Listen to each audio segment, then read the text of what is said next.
Welcome to Easy Learning. Exercise number 6. May walked with long and quick steps as she went down the short road that led to the sea.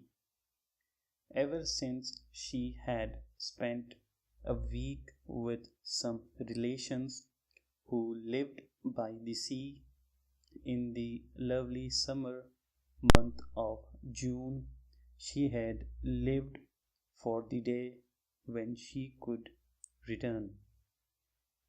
How she had loved the little fishing town and the beautiful blue sea during that week in June. How peaceful it had seemed to her after the cares of city life. The sea to the limits of the eye had been deep blue, and the water met the land with such a peaceful touch that one hardly heard its sound. The ships at rest a little way out seemed not to move, and the white sails of the little ones nearer to the land were still, and that was her memory of it all. Stillness and peace, blue and white. Paragraph. May remembered also the houses of the people who lived there. They were little houses so near together that they seemed in places almost to touch one another. Surely a hand held out from one of those small upper windows could meet the hand held out from the window on the other side of that little road. Although it was not really a road, she thought, a road should be reasonably wide, and the houses should be set well back, and there should be room for motor cars to pass along it. There should be room for people to pass each other without moving to one side or the other. No, she could not really call it a road, but it was certainly a place where people lived. Some of them, like her relations, had lived there all their lives.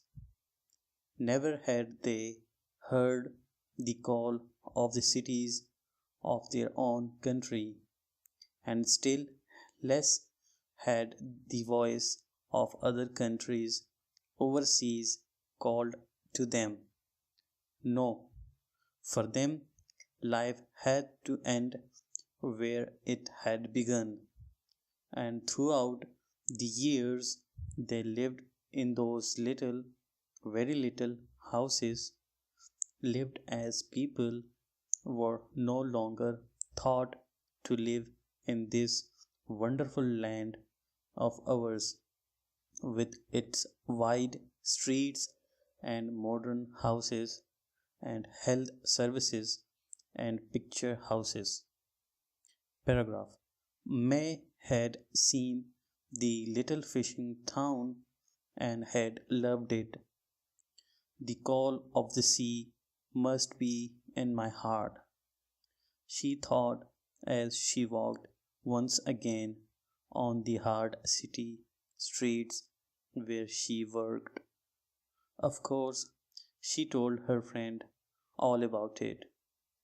Her friend worked in the same office, and until then they had generally seen eye to eye about the details of life.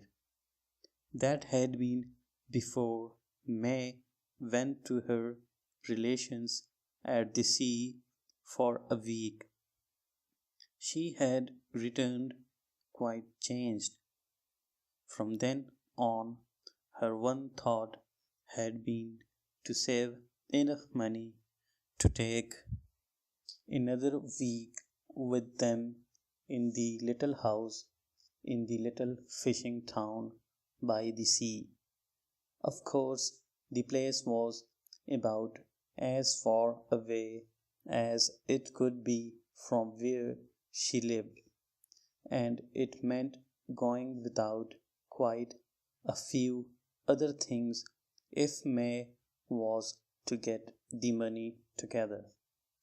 But she had done it, and now in the depth of winter she walked down the road that led to the sea.